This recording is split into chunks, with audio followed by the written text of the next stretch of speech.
Hello guys, welcome back my channel. నేను బాగున్నాను, మీరు కూడా బాగుండాలని కోరుకుంటున్నాను. పుష్ప 2 సినిమా అనేది రిలీజ్ అయ్యి 17 రోజులు అవుతుంది. సినిమాగా ఓవరాల్గా 1700 కోట్లు రిలీజ్ చేయడం జరిగింది. అంటే చాలామంది అనుకుంటున్నారు సినిమా పోస్టర్ రావడం లేదు, ఎందుకు పోస్టర్ రావడం లేదు ఏంటంటే చాలామంది అల్లు అర్జున్ ఫ్యాన్స్లో క్యూరియాసిటీ నెలకొంది.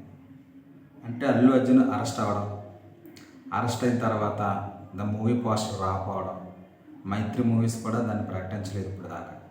సినిమా ఓవరాల్గా ఎంత కలెక్ట్ చేసింది, సినిమా ఏ నెంబర్స్ దగ్గర ఉంది అనేది చాలామంది అల్లు అర్జున్ ఫ్యాన్స్కి కానీ సినిమా మూవీ లవర్స్కి కానీ ఒక క్వశ్చన్ మార్క్. సో ఇప్పుడు మనం పుష్ప 2కి సంబంధించినటువంటి ఒక కలెక్షన్ గురించి మాట్లాడుకుందాం. సినిమా ఓవరాల్గా నిన్నటి సండేకి ఓవరాల్గా 1700 కోట్లు అనేది రీచ్ అయిపోయింది.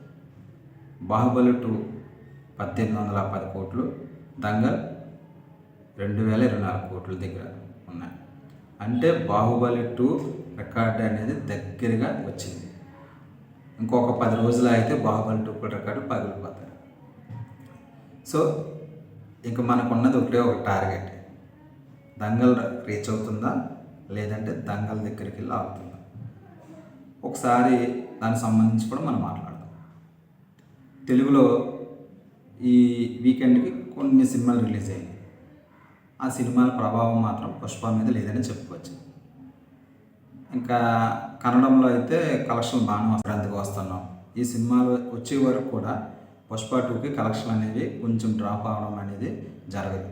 సో ఈ వచ్చేదాకా మనకు ఎలా లేదన్నా సినిమా ఓవరాల్గా బాహుబలి 2 దంగల్ రికార్డ్ అనేది బ్రేక్ చేయడానికి చాలా అంటే చాలా అవకాశం ఉందని మనం చెప్పుకోవచ్చు. అల్లు అర్జున్ గారి మీద ఇప్పుడు జరుగుతున్న ట్రోలింగ్ కానీ, రేవంత్ రెడ్డి గారి ఇష్యూ కానీ, ఆయన అరెస్ట్ అనేది ఏంటన్నది మనం మిగతా వీడియోలో చూడొచ్చు. ఓవరాల్గా చూస్తే ఇది సినిమా అనేది రికార్డ్ అనేది ఇంకా మనం భద్రపట్టడానికి దగ్గరలోనే ఉంది.